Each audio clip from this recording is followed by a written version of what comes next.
what is the shame in creating something, standing behind your efforts and abilities, having the courage to do that, having the courage to share, having the wild courage to put it out there without bringing shame into the equation, right? And so we just think about how often we downplay our efforts. Hello, everyone. This is Kathy Caprino, and welcome to my podcast, Finding Brave. I've created this show for everyone who longs to create something bold and brave in their life, to rise up, speak up, and stand up for who they are, and to reach their highest and biggest visions. Each week, I'll be speaking with inspiring guests from all walks of business, leadership, entertainment, the creative arts, and the entrepreneurial world. And they'll be sharing their intimate stories of finding brave and offer their best strategies for building your most rewarding, joyful, and meaningful life, business, and career. Hey friends, Kathy here. I am thrilled to announce an event that is truly special coming up on June 13th, designed for folks who would like a stress-reducing, calm, and enlivening retreat experience in New York City's Central Park. For the first time, I'm teaming up with my dear friend and top stress management expert, Jordan Friedman, who I've had the honor of interviewing on my podcast twice now, to offer a live retreat and tour experience in the heart of New York City's iconic Central Park. We'll start with a 2.5-hour walking tour guided by Jordan, who's a fabulous licensed tour guide, of some of the most beautiful and relaxing spots in the park, followed by an energizing and supportive Q&A session, where Jordan and I will help you directly address and navigate some of the biggest stressors you're facing today. We cannot wait to spend this special and meaningful time with you, surrounded by nature, beauty, and the deep calm of the urban oasis of Central Park. Spots are limited, so check out the details and register today at thestresscoach.com/central-park-retreat. Jordan and I will love to offer you this special experience and be with you on June 13th. Hope to see you. Hello, everybody. Welcome to another episode of Finding Brave. I'm Kathy Caprino, and I am joined today. What a conversation we're going to have today with the inspiring, amazing Jenny Wood. My goodness, in the middle of your book launch, and we can see exactly what the book is. Wild Courage, Go After What You Want and Get It. Jenny, thank you for being here. I know you've got 50 things going on, 500 things. Thank you for taking the time and joining us. Absolutely. Yeah, it's such a joy to be here. And we are going to talk about, here it is, how to lead. And I think we're going to say live too. That's not in your book title, but how to lead and live, I think, with wild courage and what that really means.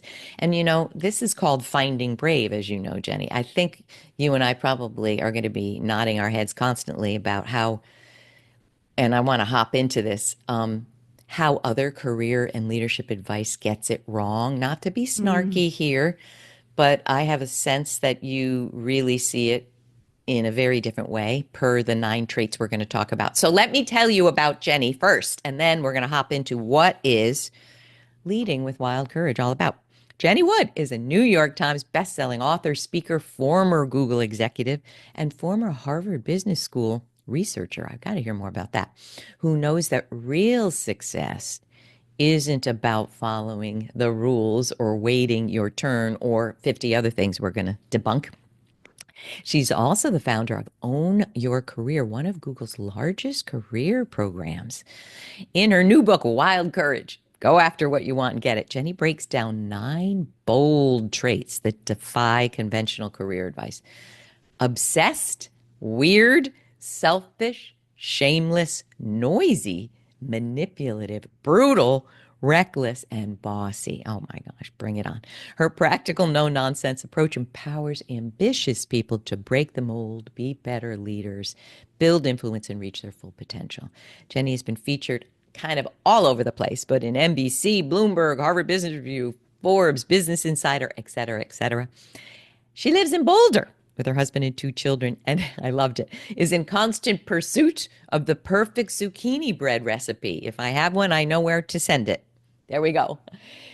Let's dive in here, Jenny. The very first thing I want to ask you, given all that you've done and all that you've written, why this book now?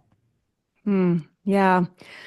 Well, I think that people need courage more than ever with everything that's going on politically, socioeconomically, with the rise of AI, with corporate jobs changing and evolving, and layoffs, restructures, less satisfaction. And so to me, this is the book I wish I had when I was 22 and just starting out in my career, though it's certainly a useful guidebook for leaders. But it's also just about how to push past the fear of everything that's happening in the world right now, or happening on your team, or happening with any transition you're going through. And it started in 2011 in this very particular moment. I was riding the subway home from work when about 20 feet away from me stands this really good looking guy, gorgeous blue eyes, thick brown wavy hair. And even though I want to talk to him, something holds me back, Kathy. What if he's a convicted felon? What if he's married? What if 100 people stare at me on this packed subway? So I sit there, I do nothing as the train passes stop after stop after stop. And frankly, as life passes me by. But yet I'm still so taken by him. So I make a deal with the universe and I say, if he gets off at my stop, then maybe I'll try to strike up a conversation with him. And if not, then say la vie. Well, he gets off at the next stop, not my stop. Shoot. And shoot, exactly. And I slump down in my chair thinking, okay, I guess, it wasn't meant to be. But then all of a sudden, this wave of wild courage washes over me and practically pushes me out of my subway seat and off the train. I pry the doors open, no joke. I chase after him. I finally catch up with him as he's exiting the station, tap him on the shoulder. I say, excuse me, I'm sorry to bother you. You're wearing gloves, so I can't tell if you're wearing a wedding ring. But in the event that you're not married, you were on my subway and I thought you were cute. Any chance I could give you my business card? And now, if you're listening to this podcast, not watching on YouTube, Kathy's face, like her jaw is like on red. the floor. And okay. And so then I wait for what this feels is like not true. You this did is this? 100% true, but it keeps going. And so then I wait for what feels like forever for him to respond, thinking this was a terrible idea. I mean, he's standing there just looking at you, not He's saying standing there anything? just looking at me, not saying anything, because I think he was probably a little bit surprised or shocked at this Stalker, oh boldness, gosh. right? The wild courage of this stalker on the train. But he does eventually take my card and call the next day and ask me on a date a week later. And we've now been married 11 years with two small children. I have so much to say about this. Bravo to you. That is wild courage. And you may not agree with what I'm about to say, but I have spiritual beliefs. I've seen my Yeah. own past lives. I Yeah. know what kismet feels like. Mhm. I also think you listen to your highest self. Yeah. Yeah. And Do I think you it's think wild courage in what you talk about, there's a part of that where there's a knowingness inside? I did not prompt you with this, yeah, of but course. I feel there's a knowingness inside of us, but we're scared. We don't want to hear it. We don't believe we're worthy of it. That's We think, exactly. do you agree? Absolutely. Because I think that when we are scared or we don't think we're worthy or we think it should go to somebody else or we think we should sit there and wait for the guy to ask us out. And like this is a career development book, right? So, it's interesting that I start with this very personal story. But yes, at the root of it, it is all about pushing past the fear.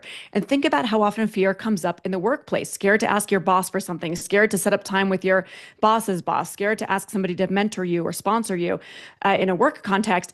And so, by the time I started working on Wild Courage, I'd coached tens of thousands of people, Google execs, people inside, outside the company, either directly or indirectly, on influence, leadership, and success. And the same theme kept coming up when people felt stuck. And it's exactly what you just touched on. That theme was fear of failure, fear of uncertainty, and fear of judgment of others. And think back to the three things that I thought about this guy in the subway. What if he's a convicted felon, right? Fear of uncertainty. What if he's married? Fear of failure. What if 100 people stare at me on this packed train? Fear of judgment of others. And that's what did keep me silent and small and still and sitting until this wave of wild courage washed over me. But then when it did, and it ended in this incredible result for my life and my happiness and my family, I started leveraging Wild Courage as a tool in every other area of life. I started asking for what I wanted at Google and started getting promoted. I ultimately was the COO of different divisions at Google and ultimately an executive there. And I one day was thinking, well, I should tap into my wild courage further, even though I'd never worked a day in HR or operations in my life. People would still come to me for mentorship and say, Jenny, how did you grow from entry level to executive? Like, how do you navigate the politics? Like, what's the secret sauce? And I thought, well, let's just scale it. And rather than talking to people individually, I'll write down, I don't know, maybe like 10, 15 tips that helped me rise to exec at Google. Maybe I'll lead a training and I don't know, 30 people will come. But with Wild Courage, I put this training out. I advertised it pretty heavily on Google's internal tools, and 2,000 people came to this first training. Oh my God. So it taught me, it was very exciting to lead that program that became one of the largest one of the largest career programs in Google's history. But really, the message to me was, oh my gosh, I love my operations team that sits between sales and engineering and helps drive a lot of revenue. But I really love coaching people to be better than they think they can be. And here we are with this book that is so exciting. And now my goal is to spread insane amounts of this type of wild courage into the workplace through these 9 sizzly traits. Can you stay on another 7 hours, please? Okay, wait. So let me dissect and ask some questions. Okay? Yeah, of course.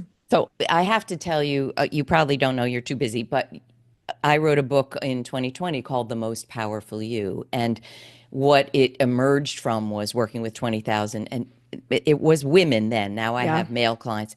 But what I saw were 7 damaging power and confidence gaps. And they're going to be exactly what they're going to dovetail.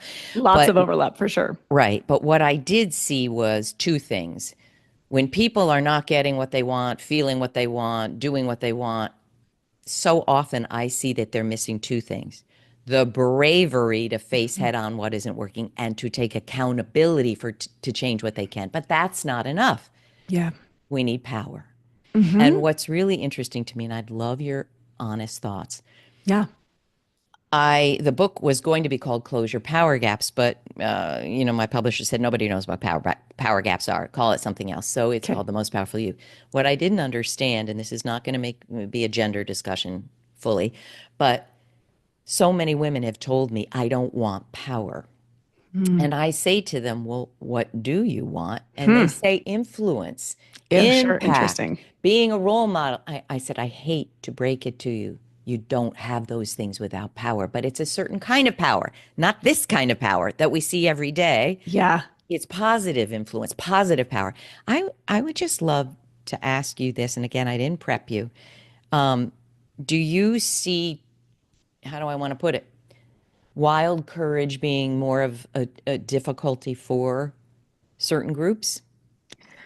Yeah, absolutely. I think, look, I mean, I've spent my whole life in tech, and historically underrepresented groups in tech, whether it's women or Latinx or, people of color, it's definitely harder to tap into that power. And like, I think I love what you just offered, because I think power is an amazing thing. It's how you use that power that counts. And, it's like if your clients are saying, oh, power is not what I'm looking for. Like, ooh, they're going to really bristle at like the 9 traits that we'll get into here. But yeah, for sure. I think even though this work is gender agnostic, right? The examples that I talk about are both from males and females, all different walks of life, all different cultures. The reality is that these 9 traits, which I feel like I've teased it enough now, I should just share what the 9 traits are. I feel like, they are labels that can oftentimes be more attributed to women than men. So the 9 traits of wild courage that create the bars of an invisible cage that keep you small, but when used in a sane and savvy way can supercharge your success, are as follows: weird, selfish, shameless, obsessed, nosy, manipulative, brutal, reckless, and bossy. And just as you redefined power for these clients, I redefined these traits as well. So selfish, for example, is the courage to stand up for what you want, to be your own champion, right? Give everyone else a leg up at your own expense and you'll end up getting trampled. Manipulative, that's a spicy one, is the courage to build lasting relationships and influence through empathy, because whether you're selling a product, an idea, or yourself, your ability to win friends and allies is all about mutual benefit. So go figure out what people want and get it for them in a way that expands the pie, not redivides the pie. So just 2 little examples of the reframing and the reclaiming of this language in the same way you did with the word power. I love it so much. I want to dig into, say, the top 3 you feel people struggle with most. But before we do that, as you know, former therapist, and I do believe that it's so obvious. You're a person when you show up to your career. And what a lot of career coaches and others get wrong is they think that they can extricate the person out of the Mm. career discussion. In my view, that's absurd. You are a person when you show up to it. So these are personal growth traits as well as professional growth. If you're going to change them in your work, I guarantee you're going to change them at home with your kids, with your spouse, with your parents, with your friends, right? Would you agree with that? Absolutely. Oh, absolutely. I cannot stop thinking about something that happened 2 hours ago when I was at field day for my son. And it is straight up from the Shameless chapter. And it has nothing to do with work, but it is absolutely something that I try to coach people through in my book. So they definitely overlap. Thank you for that. But here's a question I want to ask you. The fact that you had that moment on the subway 11 years ago, you said, and We've been married 11 years, so that was like almost you 15 were years ago. young. I was 30. I'm 45 now. Oh, wow. Don't you look beautiful? All right, here's my question. I'm really interested in the childhood shaping of Mm, people who are able to do what you do. mm, So, I know that could be a 2 hour discussion, but here's my question. Do you feel like, and this is never to cast aspersion on our families or parents, everyone's doing the best they can. No parent gets out of bed and says, I'm going to blow it, going to ruin my sure. kid's life, going to keep them back. So, this is not anything about blame, but do you feel that when you look back on what you learned as a child, wild courage, the seeds of that were planted, or the opposite of the seeds of that? Oh, that's so interesting. The seeds were planted in my They case. were. And then let me think if there's a counterpoint in there. I'm sure there were some ways where the seeds, where there was like, I'm working against it. Squashed. But no, Yeah. yes, yeah, thank you. I think of this one time where I was dared to sing the Star Spangled Banner, not the Star Spangled Banner, My Country 'Tis of Thee, at a frozen yogurt shop in like middle school. And even though I felt like I had thin skin in middle school, I mean, who doesn't, right? Where it's like Right. Yeah. It's 11, middle 12, school. 13 years old, right? I remember just like belting at the top of my lungs every word until the very last, to thee I sing, or whatever it was, like belting it in this crowded frozen yogurt shop. And so why did I do it? I think I was like, I guess my friends dared me or whatever. I like took the challenge because I was like, if I can push past this, now, I don't know that I had this evolved of a like Wow. framework around it at that age, but I do remember thinking it feels uncomfortable, it feels scary, but let's do it anyway. It's like feel the fear and take the action anyway. Do it scared.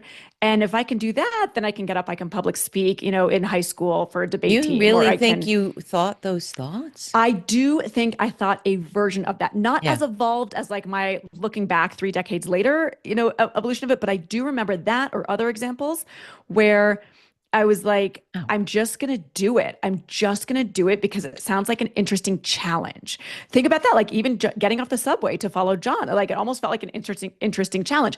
I've always struggled among those three fears of like uncertainty, failure, and judgment of others. I've always struggled the most with uncertainty. So to me, it was almost like on the subway that day, oh, it's a fun challenge to see what's this guy all about? Will he take my card? Will he call me? And I'd wow. almost rather know and have it be a no, have the answer be no, than to live not knowing. So I don't think that maps perfectly onto this moment in the frozen yogurt shop, but I think there's something about like being a little bit more comfortable than the average person with failure, with getting up on stage and seeing how it goes because there's something exciting about it. I've always been a bit of an Oh, adrenaline junkie, Kathy, I and see. I think that And did doesn't. your parents, the last thing about childhood, Yeah. because I work with a lot of parents, do you think your parents modeled that and instilled that? Yes, I do. I do. They also give me a lot of positive feedback, and I think that Mm, that helps mm, a ton guard against the fear because it's like, who do you look up to the most? It's your parents over your mm. friends, right? Like that, their word True. is everything to you. So if my parents, gave me praise and encouragement and helped me reframe failures as just data and helped me recognize that if you look at any successful leader, don't look at their greatest hits, look at the discography of their entire album, right? Like they had course Mm, corrections, they had failures, and my father was an entrepreneur, so like even that has some inherent risk and failure I naturally within see. it. I think that because I had that cushion of positive feedback at home and it guarded against this negativity bias, which is a classic cognitive, script or social psychological principle of like overemphasizing the negative, because I had so much of that positivity at home. I think Wow. it gave me that cushion to have more wild courage, because I figured if I'm failing out there in the world, at least I've always got the safety of home to these people who I put on a pedestal anyway, Well, and that therefore their I'm word always means crying on my more. podcast, and here we go. Everybody, I want you to listen to that. There's so much truth and impact in that statement that if who you have at home is saying to you, well, you did it. I know that felt like a failure or that was humiliating, but look at what you did. If you've got that at home, what's possible for you outside the home is so much greater. That's my soapbox. Thank you for sharing that. Yeah, Now let's talk about kind of like my seven gaps. If when people say, "What's the biggest one that you think if people can work, um, it will make a huge difference?" And for me, it's power gap one: recognizing your special talents, abilities, and gifts. that's Oh great. my goodness. So many people go, I don't have any talents. I don't have Mm, any skills. Or I'm afraid to say it. I'm yeah. afraid to say I did that on LinkedIn. Well, did you do it or did you not do it? Hmm. Well, I had a team. And I know you had a team, but you led the team. Oh, wow. What would you Hmm. say? Let's start, and maybe this is hard, but what would you say the one trait you're doing the most coaching on?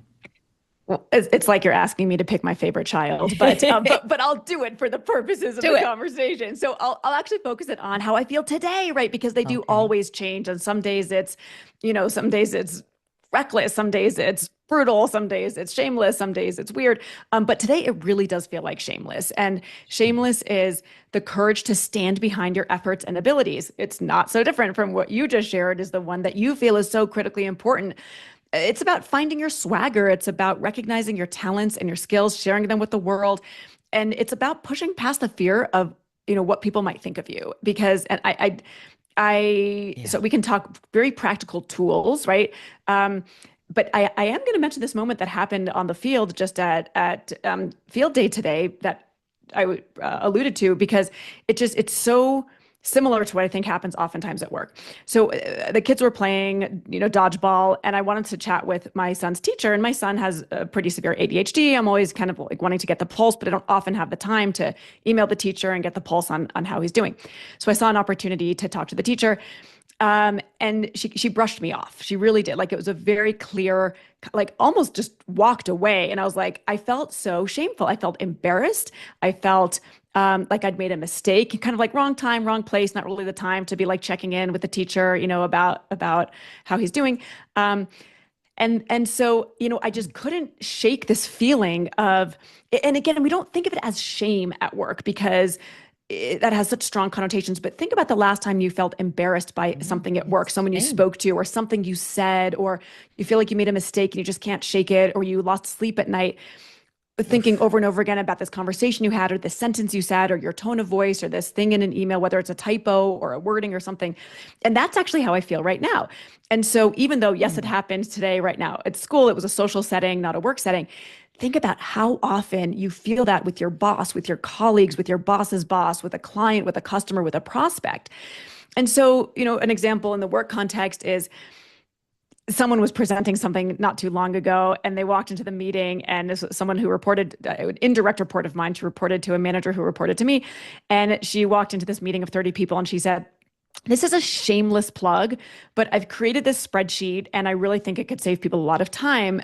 And so, like, sorry to bother you all with it. And I know that's not the topic today, but I just wanted to put it in the group chat here. And everyone went gaga, like emojis flying. Everyone was so excited. This is going to save me so much time. This is such a great way to improve the process.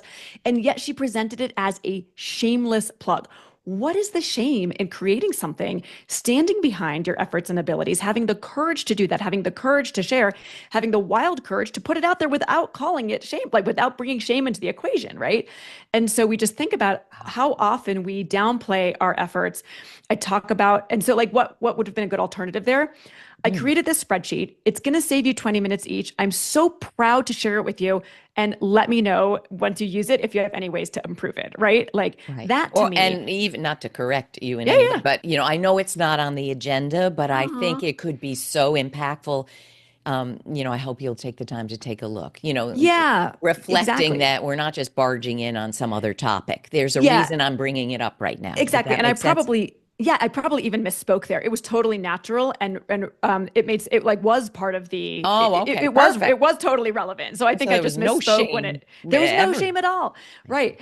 Or even simple things like, you're 1 minute late to a meeting and you automatically say, sorry, I'm late versus thanks for your patience, right? That's a Right. real easy The switch that you sorry can one. make. The Yeah. And sorry. how many, now there are apps that will track how many times you say, I'm sorry in an email. And yes, women tend to do that more than men, but those are just easy swaps you can make that can kind of de-shame your language because we believe what we say. And we oftentimes walk around feeling bad, feeling insecure, feeling imposter syndrome, feeling like you Right. lose sleep at night because of something you did or someone who's waiting on you.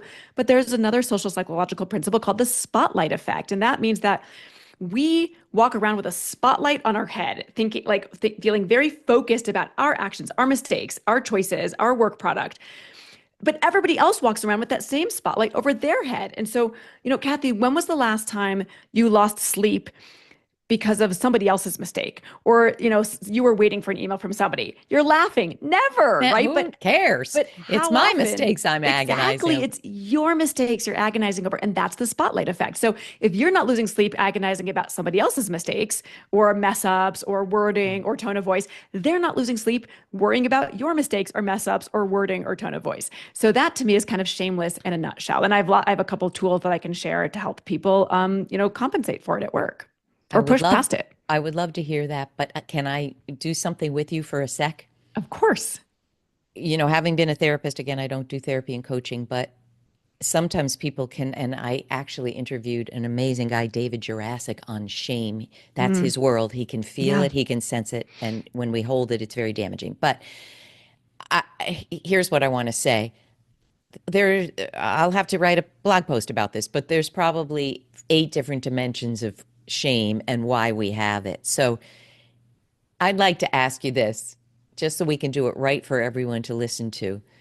If I asked you, what feels most shameful Mm, about that interaction with the teacher?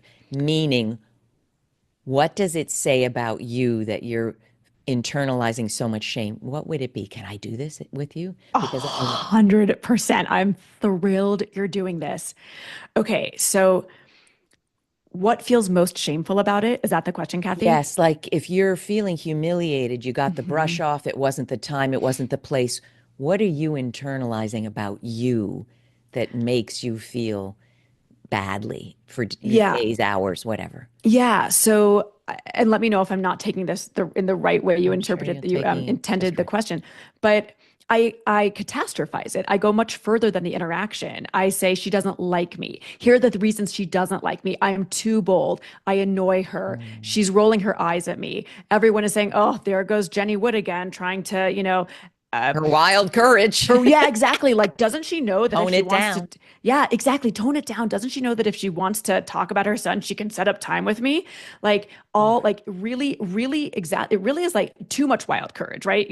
And just thinking everyone's talking about me. Like, and think about how often we think that at work. We take one little small instance of a conversation in a hallway, a thing that's said in a meeting, a glance, from somebody in a one-on-one, and we just really go to town on our truths and tales, right? Truths are verifiable facts. A truth is, this microphone is black. We are on a Zoom call right now. The right. tales are all the things that we tell ourselves, the stories that make sense of the facts, right? The fact was, I tried to talk to her. She got into conversation with somebody else. Like, those are the truths. The tales are all the things that I just went into the shame spiral around, right? She doesn't like me. I'm too bold. It's not, she's judging me. She's talking to other people about me. She's rolling her eyes at me when she walks away. Like, none of those things are verifiable facts, nor do I think any of them happened.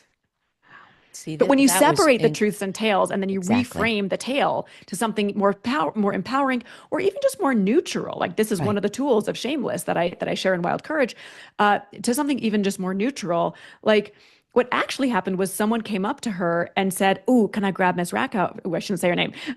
Can I grab this teacher for a moment?" And like that's it. There was probably something more pressing that was more urgent that actually had to be discussed between her and the school psychologist, which is totally fair. I love this. And thank you for being so candid. What I was going to say is, I just interviewed a wonderful friend, Jordan Friedman, who's a stress management expert. We're Mm. doing a Central Park retreat on June 13th Oh, together how and then doing coaching. But lovely. he talks about having a mod squad, a modification squad that you can talk to who can give I you love that. their interpretation of, I think that's a tale, Jenny. But what I wanted to say there is, I was guessing that the timing wasn't right for her for 52 different reasons. Right, And if exactly. that's true, people, are you really going to beat yourself up? You had an exciting feeling that you could have a minute with her about your son. Mhm. That was the pressing thing you thought about. You Totally. didn't you didn't When I think about so her schedule. Why would you? exactly. Right. And when I so rarely have a minute, but it's also, I think it actually brings up an interesting point. Well, two things are coming up from here. First, I love this concept of a mod squad. And one thing that I encourage people is like that mod squad can be internal. And it's like so much of what I share is that you don't need permission from somebody else to do these things, to take these bold actions, to write your boss's boss a note asking for 30 minutes, to write your boss what I call the shameless Monday email every Monday for 15 minutes, two things you're proud of from last week, two things that you're looking forward to this week, right? Like these are things that I encourage people to do and to be shameless. But in general, for the nine traits, I say oftentimes we're seeking permission Mm. to take these actions, to ask for what we want, to take bold steps, to, ask for the raise, ask for the promotion, build the relationship, reach out to somebody on LinkedIn. We seek permission from somebody else. And once they say, yeah, go ahead and do that, Kathy, that's a good idea. What do you have to lose? But we rarely give that permission to ourselves. So I think that your internal mod squad is giving permission to yourself to like reframe it or to, interpret it a different way when you don't even have to necessarily go to a friend and talk about it, or like I'm talking about it with you on this podcast, frankly, in part to feel better about it, because it does feel crummy when this happens. Yeah. But I love the idea of this mod squad, and I'm going to yes and it and say it can be internal. I had a second point, which I have promptly forgotten, so we can go on to the I next love one. it. I just want to say one more thing, not to always have the Yeah, last word, no, but of I course. think the reason we're scared to give ourselves permission is because we've been punished to have courage.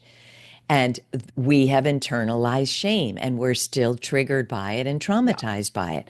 yeah, So I just want to normalize, yes, this can feel scary because I don't think there's a person living who hasn't, with exuberance, done something. And I mean, 50 examples come to my mind where I was slapped down. yeah. You're too confident. Who do you think you are? So we're normalizing it here. It's not just going to evaporate. It's work. It's internal and external work, if you don't mind me saying. What do you think, Jane? Oh, I could not agree more. And yeah, I think the people who get slapped down for being bold or Mm. reaching for it or being a bit much, like those are the people who are successful in life. There's a study out of Harvard Business School called the red sneaker effect, and it says that people who wear red sneakers, in an otherwise a context where you wouldn't expect red sneakers, like with a suit or a tuxedo or whatever it is, as perceived as being higher in status and power. And it has to be done. Literally red sneakers? Literally, this study I'm was going about about red and buying sneakers, some. right? Now it has to be done the right way. If Oh, rock up with a wrinkled suit and like kind of looking disheveled, like it has to be done in the way it was done in the I study. But got it. that's because they assume that people that if you're bold enough to take a step like that, you are the kind of person who already possesses the power, the influence, the prestige, the status to do so. And Wow. so I love that you're Wow. talking about getting your wrists slapped 50 times, because I think the people who are willing to get their wrists slapped 50 times, or maybe you wear red sneakers a couple times and it's not the right context and it's not the right environment, and someone says, hey, next time black shoes, right? But the people who are willing to take those risks, whether it's this metaphorical red sneaker thing or, you know, asking the big thing or asking somebody for a big partnership or a big brand deal or a big promotion or asking the C-suite, if someone in the C-suite, if they'll mentor you, right? Like those are the people who are occasionally going to get their wrist slapped. I certainly have. I asked someone in the C-suite of Google to mentor me and she promptly said no. But that same bravery, that same wild courage that pushed me to make that ask is the same wild courage that pushes me to make other asks or requests or bold moves. And then sometimes they work out. Oh, I love it so much. I could keep you forever, but let's choose one more trait that you feel, oh my God, I'd be a trillionaire for if I had a dollar for every time I'm talking about this trait. Mhm. Maybe you already are a trillionaire, who knows, but you know what I mean. Can you Yeah. pick one? I know these are your children, each one of No, them. That's Which one? okay. So I'm actually going to go a very different direction here because I'm going to talk about reckless, which is Mm. the courage to take intelligent risk, to err on the side of action. And I'm going to pick this one because it's the hardest for me. Oh gosh, And, yeah, some of these things I feel like I do embody really well and I live them every day. And then others, I have to work a little bit more at that muscle, I right, love to it. build it. So reckless is, as I said, the courage to err on the side of action. It's better to learn from your mistakes than to waste time predicting the consequences of every possible decision or outcome, right? So think fast and fearless. And if you're on the fence, do it. So the reason it's hard for me is because I am a very left-brained thinker. Was in analytical and operational roles my entire time at Google. I studied economics undergrad, and so I am very much a pro-con list person. But I have found that when I have been the most successful, it's because I was willing to be on the edge of discomfort, to not have all the answers, to go after something, even though I didn't know how it was going to work out. And a perfect example of this is leaving Google after 18 years Wow. to bet on myself. And you might interpret this as leave corporate and go be an entrepreneur. That is actually very opposite to how I feel. I think that if you've got a great job like I did and you're happy and you're doing challenging work and you've got a good team, like I'm a massive proponent in staying in your company, moving around within, finding things that fill you with joy and adrenaline and excitement and challenge you and growth within your company or moving to another one because it's actually exceptionally hard to be an entrepreneur. No, My friend amen to that. Right? My friend Jason Pfeiffer is the editor in chief of Entrepreneur Magazine, and he says, if so, like obviously a role that is, promotes entrepreneurship, and he has this classic line: if you can do anything in the world but be an entrepreneur, go do that. I Go do say that that other about thing, coaching. Don't right? do coaching unless you can't not do coaching as a Right? business, Exactly. anyway. Yeah, Yeah, I'm with exactly. him. So, Yeah. I share that because it was very, very hard for me to be reckless and to leave this lucrative, stable, comfortable job as the breadwinner for my family, no less. Wow. And it was just very hard to what I call move and then map. This is a story that I share about hiking with friends in Mm, Montana. mm. This is an example of my overthinking everything, and then I'll bring it back to how I was overthinking the Google exit. But we're at this fork in the road hiking in Montana and being classic Jenny, asking all her questions, trying to get all the data, right? Seeking perfection and not realizing that, perfection is a mirage. You can have perfection or you can have progress. You can't have both. I stand there rather at this fork in the road, and there's a park ranger who happens to be there. And I say, well, which path is better? Which one is prettier? Which one is muddier? Which one is out and back? Which one is a loop? Which one has a lake view? Oh Which one my has the gosh. mountain view? Which He's one is, like, oh, has lady. construction? And then from 50 feet ahead, my friends call, Jenny, it's all gorgeous. Just start moving. And so I call that move, then map, or at least move and map in tandem, right? Like if you want to do something like whether it is start a business or, get your next role, your resume doesn't have to be yeah, I guess your resume needs to be decent and formatted well, but like your website doesn't have to be perfect. You Oh, don't have to have met with 20 people on the team. Go reach out to the recruiter, right? Go take the first step, do the first thing. But I felt very, very stuck debating whether to stay at Google or to leave. And again, like so many truths and tales that came up in that conundrum.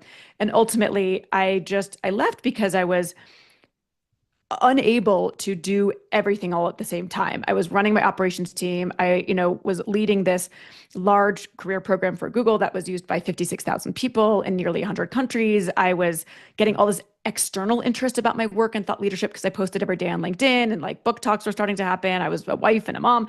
And so I had to just bet on myself and be reckless. I had to say, it might not work out. I might fail.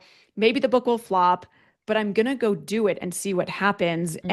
And here we are, right? The book is doing really well. It's New so much York fun to be Times going in. bestseller. Oh my God. I know, and I'm helping companies and C-suite people, as their coach, and it's really fun to be doing keynotes around it and workshops and fireside chats. And so the best stuff happens when we push past that fear and recognize that serendipity isn't found, it's made. You can only make it by moving and mapping in tandem. And that's why I bring up reckless, because it's so hard for me to go with my gut and to get out of my head and the pro con lists. But that's when the most exciting things happen, on the edge of growth, on the edge of discomfort. And when I push past my own fears of uncertainty, failure, and judgment of others, because I felt all those things when I thought about leaving Google.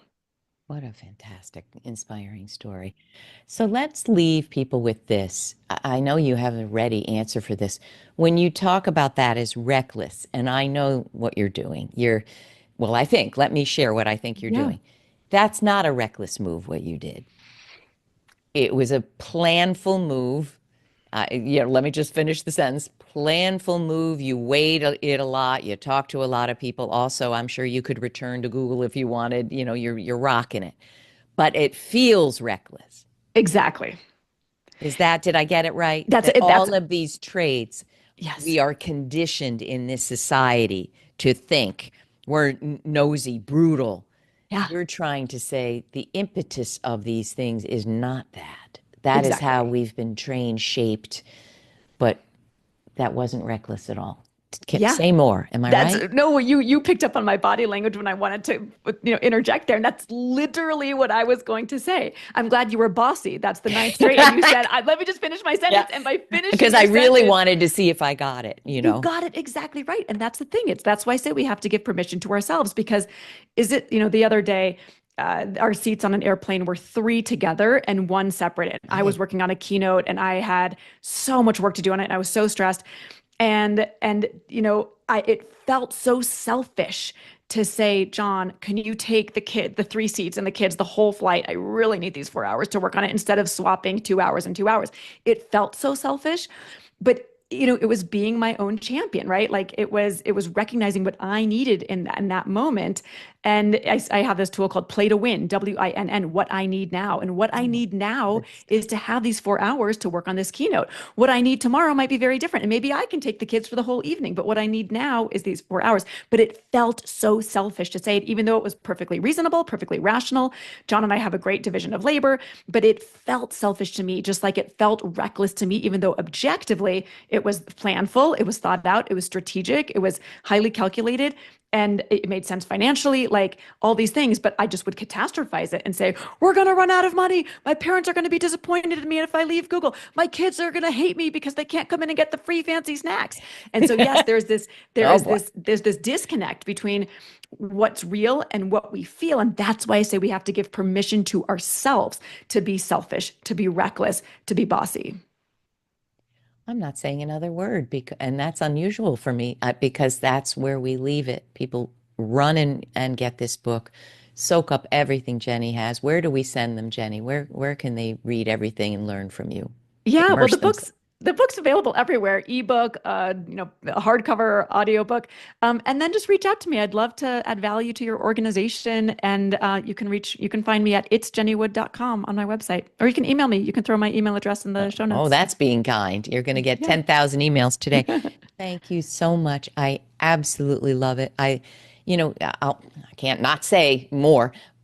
In this day and age, we're so inundated by language that we've heard for 50 years about what leadership is. I'm so tired of it. It's not getting through. You can't hear something that's been repeated for 40 years in a new way. So you've given us new language. You really, yeah, really have. And to me, you've done the thing we need. These are personal growth changes. hmm They are.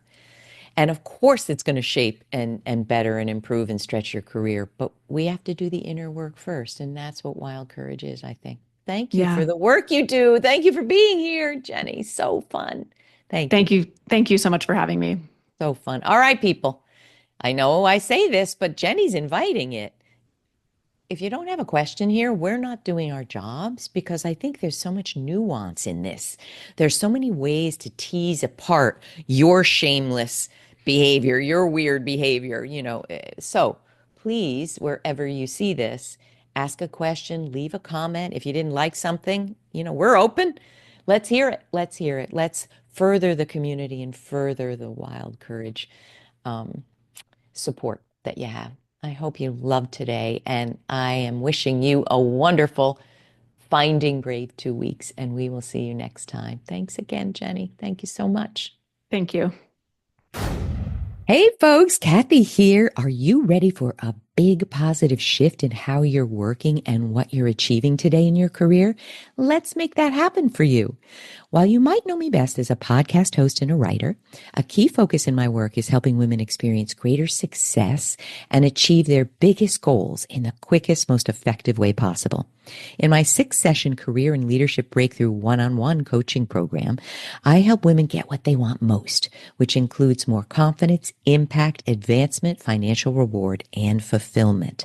I've worked with over 20,000 women across 6 continents, and before that, I served as a therapist, and before that, I was a corporate VP, managing multi-million-dollar budgets and global initiatives. I bring all of that experience to our work together, helping you build a new chapter that aligns with who you really are and what you're ready to create. Check out kathycaprino.com/career breakthrough, and I hope you'll register now. I'd love to support you. Thanks so much for joining us today. And please don't forget to check out findingbrave.org for more programs, resources, and tips. And tune in next time for your weekly dose of Finding Brave.